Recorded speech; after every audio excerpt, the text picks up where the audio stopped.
예루살렘에서 사로잡아간 자가 1832명이요. 느부갓네살의 제23년에 사령관 누구라 사단이 사로잡아간 유다 사람이 745명이니 그 총수가 4,600명이더라. 37년 바벨론의 에볼루가 왕의 주지원년 12일째 25째 그가 유다의 일곱 양의 무리를 들어주었고 감옥에서 풀어 주었더라. 그들에게 친절하게 말하고 그의 자리를 그와 함께 바벨론에 있는 왕들의 자리보다 높이고 그 죄수의 의복을 갈아내고 그의 평생 동안 항상 왕 앞에서 같이 있습니다. 그가 날마다 쓸 것을 바벨론의 왕에게서 받는 전년 있었고 그 죽는 날까지 그 종식으로 받았다. 할렐루야. 주의 은혜가 우리 가운데 함께 하심을 믿습니다. 우리 온 마음과의 하나님을 사랑하십시다. 우리 함께 예배를 위해서 기도하겠습니다. 하나님, 우리가 드려드리는 예배가 정말 하나님 기뻐 받으시도록 예배되게 하옵소서. 우리의 생각과 마음과 모든 것이 주께 집중되게 하시고 우리에게 거룩한 몸바람을 주시옵소서. 대한민국과 한국교회와 대통령과 또 유정자들과 이 땅 이 나라와 모든 나라가 평안 가운데 든든히 서게 하시고 특별히 교회가 힘을 얻어 일어나는 은혜를 더하여 주시옵소서. 우리 가운데 약한 자, 어려움 당한 자, 고통 당한 자, 마음 상한 자, 육신에 병든 자 있으면 하나님 저를 만져주시고 치료해 주시옵시고 주의 은혜가 함께 나타나는 복된 시간 되게 하시고 하나님을 통해서 영광과 존귀 받아 주시옵소서. 우리 한 목소리로 같이 기도하시겠습니다. 아버지 하나님 감사합니다. 이 시간 우리가 예배하고 기도할 수도 도와주시고 이끌어 주신 것을 감사합니다. 11월 첫날입니다. 우리가 첫째 날을 주 앞에 구별해 예배할 수 있도록 도와주시고 감사합니다. 이 시간 드리는 예배가 우리의 생각과 마음과 정성과 전 존재를 다해서 오늘이 드려지는 산채물 되게 하시고 하나님 기뻐 받으신 예배 될 수 있도록 우리의 마음을 일깨워 주시고 집중할 수 있도록 주여 은혜를 더해 주시옵소서. 특별히 성도를 기억하시고 각처에 떨어져 있지만 주께서 이 시간 임재하시고 함께하시고 말씀을 터치해 주심을 통해서 더욱더 은혜에 붙들리는 시간 될 수 있도록 주님 도와주시옵소서. 대한민국 기억하시고 우리 문재인 대통령과 지도자들을 기억하시되 저들의 하나님을 두려워하며 백성을 섬길 수 있는 진정한 리더로서 거듭나는 저들 되게 하시고 더욱더 교회와 나라가 힘으로도 하나님 기뻐하는 같은 정말 공의가 강같이 흐르는 하나님의 나라들 될 수 있도록 주의 은혜를 도해 주시기를 기도하고 한국교회를 힘있게 하시고 이 어려울 때 다시 일어나서 주의 빛을 온 땅에 증거하는 하나님의 교회가 될 수 있도록 도와주시고 우리 교회 될 수 있도록 주님 역사해 주시옵소서. 특별히 우리 가운데 약한 자, 병든 자, 상한 자, 어려움 당한 자이다 주님 찾아가 주시고 만나 주시고 그 마음 위로하시고 풀어주시고 하나님 터치해 주셔서 영혼이 잘됨과 범사가 되려고 강건하게 하시고 주의 치료하심만 만져주신가 지은을 충만히 받는 우리 모두가 될 수 있도록 우리 하나님 역사해 주시옵소서. 정말 목마른 사슴이 시냇물을 찾게 가르쳐주시고 우리 심령의 주연을 사모하게 하시고 이 시간 들어준 예배에 주께서 거룩한 주의 임재로 함께 해주셔서 우리의 영혼이 새롭게 거듭나고 더욱 주께 가까이 나가며 온 마음 내 주를 사랑하는 우리 모두가 되게 하여 주시옵소서. 할렐루야. 주님을 찬양합니다. 아버지 하나님 감사합니다. 참으로 목마른 사슴이 시냇물을 찾기에 갈급한 거지. 우리 모두의 마음 가운데 거룩한 목마름을 주시옵소서. 주의 거룩한 임재를 사모하며 나아사오니 주여 예배하는 우리 모두 성도를 찾아가 주셔서 만나 주시고 하나님 하늘문 여시고 은혜 더해 주셔서 오직 주의 말씀과 은혜에 붙들리는 시간 되게 하시옵소서. 온 마음 다해 주를 사랑하는 우리 모든 성도들에게 하시고 이를 통해서 하나님 영광 받으시는 진정한 예배 되게 하옵소서. 감사하고 예수님 이름으로 기도하옵나이다. 아멘.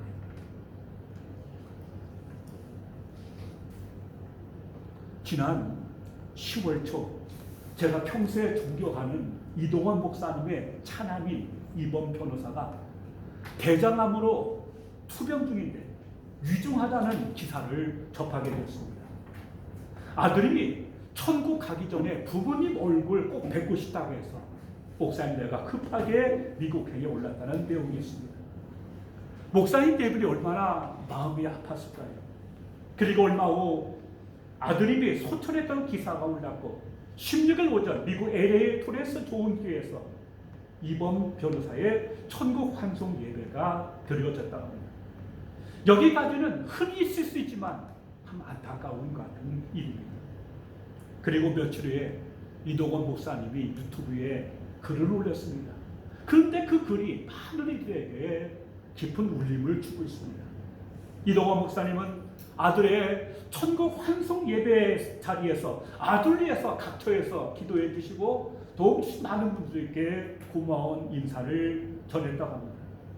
이어 그는 아들을 먼저 보낸 슬픔 대신에 손양한 목사님의 두 아들을 잃고 하나님 앞에 드는 9가지 감사 기도를 따라서 하나님 앞에 다음과 같은 10가지 감사 기도를 올렸습니다.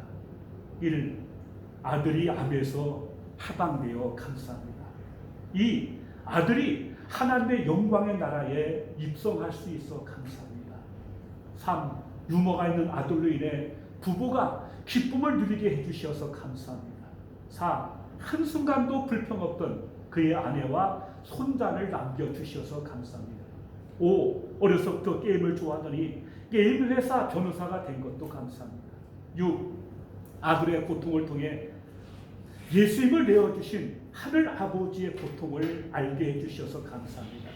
7. 수많은 암 환자들과 연대할 수 있어 감사합니다. 8. 자식을 잃은 수많은 분들의 마음을 알 수 있어 감사합니다. 9. 전 세계 수많은 중보 기도자들과 함께 할 수 있어 감사합니다. 10. 아들이 간 천국을 더 가까이 소망할 수 있어 감사합니다. 이 목사님의 10가지 감사 기도를 보면서 많은 생각을 하겠습니다. 왜 하나님께서는 이번 집사님과 같은 유능하고 젊은 하나님의 사람들을 이렇게 데려가셨을까요? 1978년도 7월 경기도 수원에서 출생한 그는 미국 토마스 무튼 고등학교와 메릴랜드 대학 철학과를 졸업했습니다. 그리고 한국 한동대 학교 로스쿨과 미국 USC 로스쿨을 수석 졸업했으며 미국 국제 변호사 자격을 취득했습니다. 고인은 EA 스포츠와 AT&T에서 근무했으며 미국과 한국 지구촌교회 트레스 좋은 교회에서 봉사했다고 합니다. 세상 어느 누구의 죽음도 값을 매길 수는 없겠지만 이번 집사의 소처는 그가 한참이나 43세라는 젊은 나이라는 게 더 안타깝고 아쉽습니다. 가족은 물론 수많은 이들이 전 세계에서 그래서 간절히 중보 기도했음에도 불구하고 하나님은 이번 집사를 당신의 품에 안으셨습니다. 이러한 하나님의 섭리를 우리는 어떻게 해석하고 받아들여야 하겠습니까? 정말 하나님의 뜻이 어디 있는지 우리는 다 알 수 없습니다. 그날 조사를 전한 지구촌교회 최수건 목사의 말처럼 지금은 이해할 수 없지만 하나님의 온전하신 뜻과 부르심에는 실수가 없습니다. 자기 아들도 아끼지 않으시고 내어주신 하나님의 사랑과 은혜가 지구촌교회 공동체 가족들에게 함께하기를 원한다고 얘기했는데 그 말처럼 그렇게 믿고 사는 것, 그것이 바로 뭡니까? 믿음의 삶이라고 생각합니다. 여러분, 이 이동원 목사님의 10가지 감사기도 어떻게 생각하십니까? 그렇게 할 수 있겠습니까? 어떻게 그런 기도가 가능할 수 있겠습니까? 우리는 지난 9월과 10월에 매일같이 아침에 예레미야서를 함께 묵상했습니다. 그걸 읽고 또 필사하면서 필사한 걸 또 올리고 그러면서 우리는 예레미야를 통해 나타나신 하나님의 뜻과 섭리에 대해서 공부하고 묵상할 수 있는 기회를 가지게 됐습니다. 저는 이 예레미야서를 특별히 묵상하면서 정말 믿음의 길이 무엇인지, 특별히 사역자의 길이 무엇인지에 대해서 다시 한번 깊이 생각하는 계기가 됐습니다. 함께 또 나누고 싶어서 오늘 말씀을 준비했습니다. 여러분, 정말 우리가 믿음으로 산다는 것이 무슨 뜻입니까?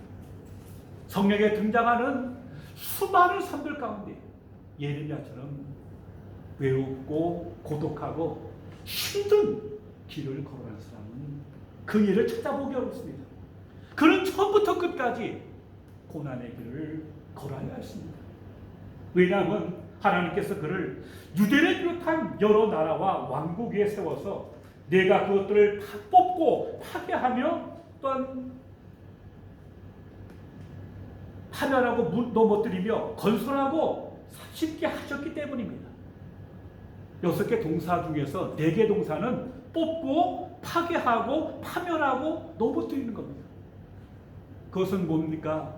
기존에 있는 체제, 기존의 믿음 스타일, 또 시스템을 다 무너뜨리는 겁니다. 그리고 그 무너진 바탕 위에 새롭게 하나님의 새로운 체제, 새로운 하나님의 나라를 세워가는 겁니다. 세우다 쉽다 했습니다. 문제는 뭐냐? 그러한 그 새로운 쉽고 세우기에서는 창조적 파괴가 이루어지지 않는데 누구도 기존의 내 것을 부정하고 파괴시킬 마음이 없다고 하는 것입니다. 우리는 늘 갱신을 말합니다. 새로 하지 않는다고 얘기합니다. 개혁을 얘기합니다. 그러나 문제는 뭡니까? 너는 바꿔, 나는 안 바꿔. 이게 개혁의 한계고 인간의 한계인 것입니다. 그러니까 예레미야가 그 사역이 힘들었던 건 처음부터 뽑고 무너뜨리고 파멸하고 파괴시켜야 하는데 그 대상이 누굽니까? 바로 유대 사회였습니다. 여러분, 특별히 여러분 유대인들이 심장처럼 여기는 게 뭡니까? 특별히 예루살렘 성이 자기의 생명처럼 여기는 가치가 뭐냐면 하나는 다윗의 언약이고 또 하나는 예루살렘 성전입니다. 그것은 유대를 유대하게 만드는 그들의 가장 정체성의 근본이고 자부심의 심장부였어요. 그런데 이레미야는 그 두 가지를 정면으로 부정하고 공격할 수밖에 없었어요. 다윗의 언약은 사무엘 하 10장에 나타나는 하나님이 그에게 주신 언약입니다. 내 자손이 영원할 것이다. 내가 네 자손을 세울 거라고 하는 언약입니다. 성전의 안경 잘 아시지 않습니까? 예루살렘 성전에 거기 높이 세운 솔로몬의 성전, 그래서 늘 제사를 드렸고 예배와 주의 임재를 경험한 것이 솔로몬 성전이었습니다. 그런데 왜 예레미야는 그 다윗의 언약과 솔로몬 성전을 공격하고 부정합니다? 그것은 다윗의 언약이 있기 때문에 자기들이 어떻게 살아도 이 나라는 평안할 것이라고 하는 같은 잘못된 신용을 갖게 됐습니다. 그리고 예루살렘에 성전이 있는 한 그것을 제사하고 예배드리고 제사가 이루어지는 한 예루살렘은 영원할 것이라고 하는 그러한 믿음이 그들 속에 있어갖고 언약이 있는데 뭐 제사 드리는데 뭐 저 성전이 있는데 뭐 그러면서 십상천이 원했던 공의와 정의와 인자와 진리를 사랑하는 삶을 몽땅 잃어버렸습니다. 결국 뭐냐? 다윗의 언약과 성전은 마치 부적처럼 면죄부처럼 그들에게 주어졌고 그 두 가지 요소 때문에 그들은 삶이 무너지는, 그래서 결국 뭡니까? 하나님께서 정말 원치 아니하는 그 앞에 적폐가 되고 있는 것, 그것이 예루살렘의 현실이었습니다. 그러나 그들은 그들을 알지 못합니다. 그것을 예리한 그걸 바라보면서 너희가 이것을 청산하고 진실로 하나님께 돌아와야 한다는 메시지를 전가하는데 소귀에 경을 끼죠. 누구도 그걸 듣지 않습니다. 그걸 부정합니다.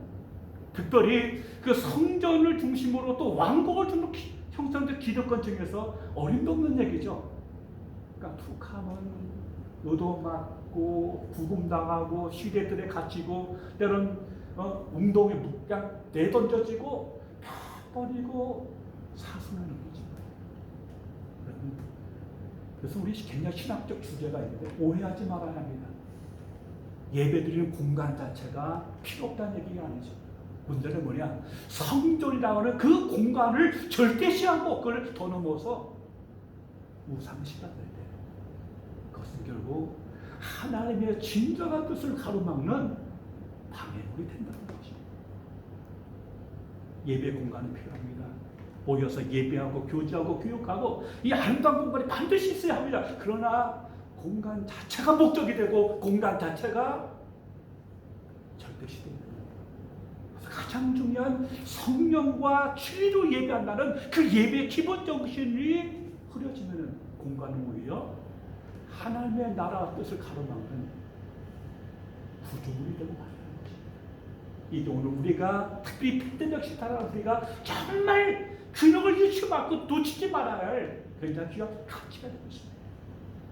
하나님께서 그들에게 그렇게 예레미야나 다른 놈들에서 너희가 그게 아니다 돌이키라고 하지만 그들은 그것을 돌이키지 않습니다. 돌이키지 않습니다. 그러니까 하나님께서는 그들에게 진노하십니다. 성경 보면 아닙니다. 정말 주께서 원하시는 게 뭐에 대해서 치열한 논쟁이 있습니다. 정말 하나님께서 기뻐하는 게 뭐예요? 여러분, 정말 하나님께서 우리에게 정말로 원하는 게 뭘까요? 정말 기뻐하시는 게 뭘까요?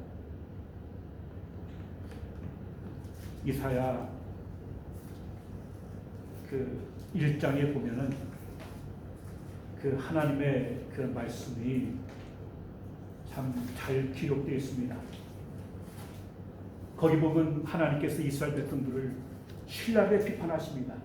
여호와께서 말씀하시되 너희의 무수한 재물이 내게 무엇이 유익하뇨? 나는 수장의 번제와 살찐 짐승의 기름에 배불렀고 나는 숫송아지나 어린 양이나 숫염소의 피를 기뻐하지 아니하노라. 너희가 내 앞에 보이러 오니 이것을 누가 너에게 요구하였느냐? 내 마당만 밟을 뿐이다. 헛된 재물을 다시 가져오지 말라 하십니다. 왜 그렇습니까? 그들이 성회와 아울러 악을 행하는 것을 내가 견디지 못합니다. 제사 드리고 집회하면서 악을 행하는 것을 내가 더 이상 못 견디겠다. 그럼 여러분, 주님이 기뻐하는 건 뭡니까? 미가서 6장 6절로 8절에 이런 말씀하고 있습니다. 내가 무엇을 가지고 여호와 앞에 나아가며 높으신 하나님께 경배할까? 내가 번제물로 1년 된 송아지를 가지고 그 앞에 나아갈까? 여호와께서 천천의 수장이나 만만의 가물 같은 기름을 기뻐하실까? 내 허물을 위하여 내 마다들을 내 영혼의 죄로 말미암아 내 몸에 열매를 드릴까? 사람아, 주께서 선한 것이 무엇임을 내게 보이셨나니? 여호와께서 내게 구하시는 것은 오직 정의를 행하며 인자를 사랑하며 겸손하게 내 하나님과 함께 행하는 것이 아니냐. 우리는 이런 걸 통해서 정말 하나님께서 무엇을 요구하는지 알아야 합니다. 근데 그걸 끝내 돌이키지 않습니다. 그러니까 하나님께서는 바빌론에 느부갓네살 왕을 충동시켜서 유다를 침공하십니다. 그 유다 침공이 가뜩이나 불편한 예레미야와 유다 사이의 그 관계에 그만 불에 기름을 붓고 있는 것입니다. 왜냐하면 예레미야가 무슨 메시지를 준 겁니까? 지금 바벨을 쳐들어오는데 메시지는 뭡니까? 너희가 살려면 바벨론에게 하는 거예요. 귀를 의심할 지경에 지금 적이 쳐들어오는데 마치 제가 일본군이 쳐들어오는데 내가 말하기를 일본군한테 항복해야 합니다. 한거나 하면 그냥 두겠어요. 저놈은 국물 분한 자고 저 매국노고 군사들 사기를 떨어뜨리는 아주 무력이 되지 않겠습니까? 그래서 딱 버리고 그가 사선을 넘나듭니다. 정말 너무너무 고통을 겪습니다. 그러나 그럼에도 불구하고는 끝까지 신실하게 자기 삶을 다합니다. 여러분, 믿음이 뭡니까? 어려워도 힘들어도 하나님이 내게 주신 믿음의 소명, 사명, 내게 주신 그 일, 그 직분, 그것을 끝까지 감당하는 것이 믿음인 줄 믿습니다. 바벨론이 쳐들어온 바람에 갇혀있던 예레미야가 풀려났습니다. 그리고 잡혀서 포로가 돼갖고 바벨론으로 끌려가고 있는 거예요. 그런데 느부갓네살 왕이 특별히 사람과 느부갓네살한테 지시를 합니다. 저 예레미야는 풀어줘요. 그리고 저 사람이 어디 가든지 선택할 수 있도록 자유를 주라고 얘기합니다. 한 8km쯤 가다가 느부갓네살이 행진을 중지시킨 다음에 예레미야를 선택하고 말합니다. 당신 바벨론으로 갈 거냐 여기 남을 거냐. 가면 우리가 선대하겠다. 남는데도 우리가 남게 해주겠다. 여러분, 이제까지 예레미야는 숱한 조롱과 비웃음과 얻어맞음과 옥에 갇히고 정말 인간 이하의 대답을 받죠. 정말 그래서 몇 번 이걸 안 하겠다고 하려고 치면은 속에서 불이 나가고 견딜 수 없어. 또다시 어쩔 수 없이 이 사역을 할 수밖에 없었던 거. 바빌론에 가면은 대우받아요. 적어도 노후는 보장됐습니다. 그러나 남으면은 여전히 그 어려움이 계속될 수밖에 없어요. 그러나 그때 예레미야는 나왔습니다. 그리고 그달랴 바벨론에서는 그 천지 총독이죠. 그달랴와 함께 다시 한번 유대인들이 신앙복구 운동을 하려고 남았어요. 그런데 그것도 마음대로 되지 않고 이스마엘이라는 테러리스트가 그달랴를 살해합니다. 그리고 요한이라는 군대 지휘관이 이스마엘을 쫓아버려요. 그리고 와서 묻습니다. 예레미야한테 우리가 어떻게 하면 좋겠느냐. 열흘 동안 기도한 예레미야는 이 사람들 원래 애굽으로 가고 싶고 그냥 바벨론의 보복 때문에 무서워서 애굽으로 가려고 하는데 주님 오라네. 가지 말아라. 가면 망한다. 여기 남아야 한다. 그런데 요한을 비롯한 지도자들이 처음부터 애굽에 갈 생각이었어요. 안 들어요. 너희들이 거짓말한다고 하는 거예요. 그리고 억지로 예레미야하고 바룩을 잡아갖고 억지로 애굽으로다가 데리고 갔어요. 거기서 예레미야는 정말 가고 싶지 않은 땅 애굽에서 자기를 좋아하지 않는 유다 백성들 사이에서 여전히 조롱받고 고통받으면서도 끝까지 어떤 상황과 조건에 상관없이 꿋꿋하게 믿음의 삶이 무엇인가에 대해서 그런 뚜벅뚜벅 살아가는 것입니다. 여러분, 우리가 믿음으로 산다고 해서 내가 기도한다고 해서 내가 원하는 때에 내가 원하는 스타일로다가 반드시 기도가 응답되는 건 아닙니다. 삶은 모호합니다. 불확실합니다. 어떻게 될지 잘 몰라요. 그러나 그런 혼돈과 불확실함과 모호함 속에서도 아니 공격당하고 어려움 속에서도 믿음을 따라 꿋꿋하게 살아가는 사람, 이게 바로 예레미야입니다. 여러분이 믿음으로 산다고 해서 다 박수 쳐주고 모든 게 다 안 풀릴 수도 있어요. 어려울 수도 있고 답답할 수도 있어요. 그러나 그럼에도 불구하고 흔들리지 않고 누가 알아주든지 상관없이 그 믿음의 한복판을, 말씀의 한복판을 꿋꿋하게 살아갈 수 있는 사람. 이게 예레미야의 길이었고 이것이 믿음의 길이 되는 줄로 믿습니다. 주님은 말씀하셨습니다. 오직 나의 의는 믿음으로 말미암아 살다고 이렇게 말씀을 하셨습니다. 근데 그 말을 처음 썼던 사람은 하박국 선지자입니다. 근데 하박국 선지자는 정말 그 어려운 때, 어려운 시기에 그를 이렇게 하나님께 기도합니다. 비록 무화과 나무가 무성하지 못하며 포도나무에 열매가 없으며 감람나무에 소출이 없으며 밭에 먹을 것이 없으며 우리의 양이 없으며 외양간에 소가 없을지라도 나는 여호와로 말미암아 즐거워하며 나의 구원의 하나님으로 말미암아 기뻐하리라. 외양간에 소가 없고 포도밭에 포도원이 없고 내 삶에 원하는 삶의 조건이 아니 삶이 나를 소리치라도 나는 기뻐하고 나는 감사하고 계속 이 길을 걷겠다. 주님은 이런 의인이 바로 의인이고 믿음의 사람이고 그렇게 인정하고 계시는 것입니다. 여러분, 믿음의 길은 그렇기 때문에 삶의 조건 내 눈에 아무 증간이 보이고 내 귀에 소리 들렸고 내 앞에 잡힌 게 없어 할지라도 내가 믿음을 따라 말씀을 따라 나아갈 때 그것이 진정한 믿음으로 산다는 두 번째 의미가 될 줄로 믿습니다. 오늘 본문 말씀은 예레미야 마지막 장입니다. 또 마지막 문장입니다. 거기는 포로로 끌려간 사람들과 그리고 제1차 포로로 끌려가서 37년 동안이나 감옥에 있었던 여호야김, 사실 다윗 왕제 적통 마지막 왕이거든요. 그 왕이 수십 년간의 옥살 끝에 그의 신분이 회복되어서 바벨론 왕과 함께 음식을 먹는 같은 작은 에피소드가 기록됐습니다.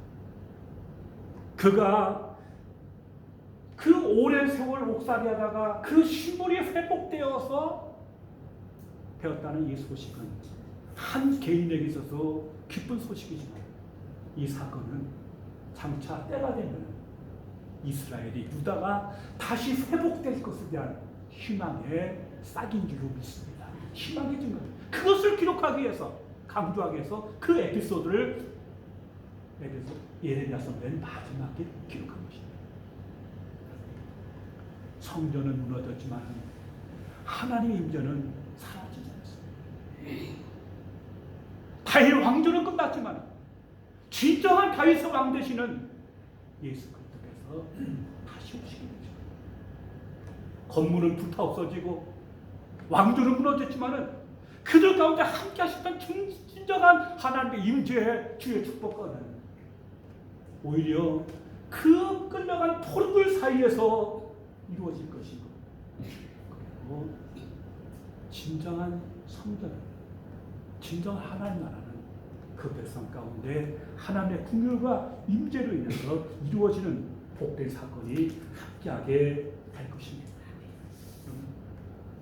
예레미야는 어떻게 그 길을 걸어갈 수 있겠습니까?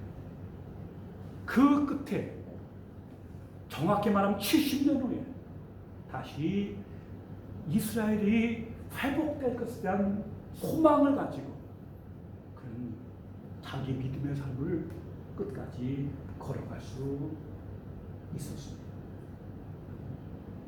우리 소망의 근간은, 우리 믿음의 근간은 다윗의 언약이 아니고 예루살렘 성전이 아니고 우리 가운데 계신 하나님의 긍휼하심, 우리를 버리지 않으시는 하나님의 임재, 하나님 임재하시는 그 하나님께 대한 우리의 믿음의 응답을 통해서 지금 우리 가운데서도 여전히 역사하시는 줄로 믿습니다. 다윗 가문의 몰락이 하나님 언약의 몰락이 아니며 성전의 붕괴가 하나님 임재의 붕괴가 아닌 것입니다. 믿음이란 이 소망의 하나님, 우리 삶을 다시 회복시켜 주시며 진정한 축복을 이끄시는 하나님의 임재, 회복에 대한 그 하나님의 약속을 믿는 것이고 그 언약에 우리의 인생을 걸을 것입니다. 예루살렘은 재건될 것입니다. 예루살렘은 장소나 건물이 아닙니다. 새롭게 세워질 다윗과 새롭게 세워질 성전은 이 땅에 임하시는 하나님의 나라, 하나님 통치의 회복입니다. 그리고 우리의 궁극적 소망은 하늘에 있습니다. 우리의 힘인권은 하늘에 있습니다. 이 믿음이 있기 때문에, 이 소망이 있기 때문에 이동 목사님은 이렇게 얘기했지 않습니까? 아들이 간 천국을 더 가까이 소망할 수 있어 감사합니다. 그 소망이, 그 믿음이 있기 때문에 사랑하는 아들을 먼저 보내는 목사의 마음 가운데 10가지 감사 기도를 드릴 수 있는 그 삶의 근거가 될 것입니다. 여러분, 믿음으로 살라는 것, 어떤 의미인지를, 어떤 상황에서도 내게 주어진 책임과 사명과 믿음의 길을 끝까지 순종하고, 그리고 정말 불확실하고 모호한 속에서도 끝까지 뚜벅뚜벅 믿음의 길을 걸어갈 수 있는 성도가 되시기 바랍니다. 그리고 이 역사의 끝에 반드시 우리를 회복시켜 주시고 새롭게 하시는 하나님 나라와 그 의에 대한 꿈을 가지고 오늘 그럼에도 불구하고, 어려움에도 불구하고 때로 절망과 좌절이 나를 둘러싸면도 불구하고 내 속에 사망의 역사에도 불구하고 소망 가운데 오늘도 믿음의 길을 뚜벅뚜벅 걸어갈 수 있는 믿음의 용사가 되시기를 주님의 이름으로 축원합니다. 기도하겠습니다. 아버지 하나님 감사합니다.